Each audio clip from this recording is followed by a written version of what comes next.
এই যে উদ্ধার হওয়া মালামালগুলা, ফ্রিজ, এই যে মালামালগুলো পাওয়া গেছে এই বাড়ি থেকে সবগুলো দেখা যাচ্ছে। এই যে মালামালগুলো দেখতে পাচ্ছেন, হয়তো এখানে 4 ভাগের 1 ভাগ মালামাল পাওয়া গেছে, বাকি মালামালগুলো তার সহযোগীদের কাছে আছে।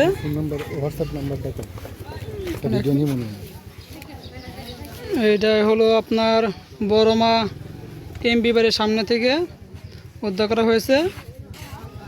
বাড়ির মালিকের নাম হয়েছে সুরহাব আলী। উনি বর্তমান পেশা হিসেবে নিয়েছে ডাকাতি পেশাকে। ওনার সহযোগী হিসেবে ওনার মেয়ের জামাই এবং ওনার এক নাতি আছে, নাতিকে নিয়ে এবং আরও অন্যান্য লোকজনকে নিয়ে ডাকাতি করে থাকে বিভিন্ন জায়গায়।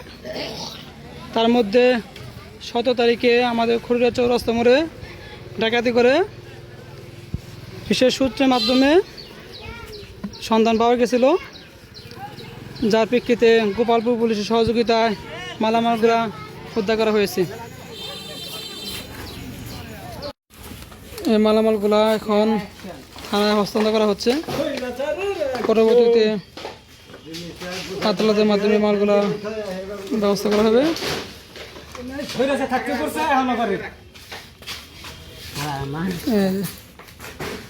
থানার সুরক্ষিত জায়গায় রাখা হচ্ছে।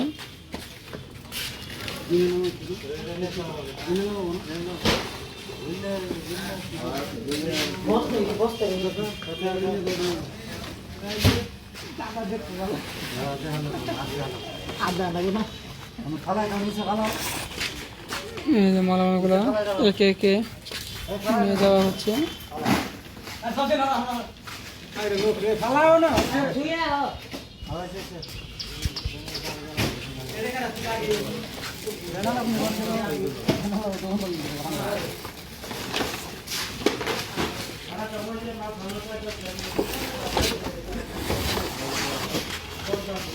দোকানের মালিকের ভাষ্যমতে 4 ভাগের 1 ভাগ মাল উদ্ধার করা হয়েছে, বাকি মালগুলা এখন উদ্ধার করা হয়নি।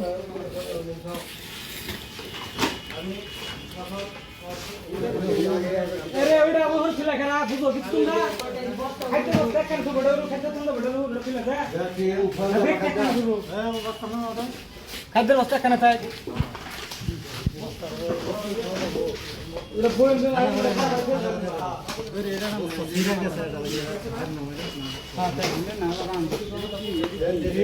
খাদ্য মাছের খাদ্য, এটা গরুর খাদ্য, এটা গরুর খাদ্য।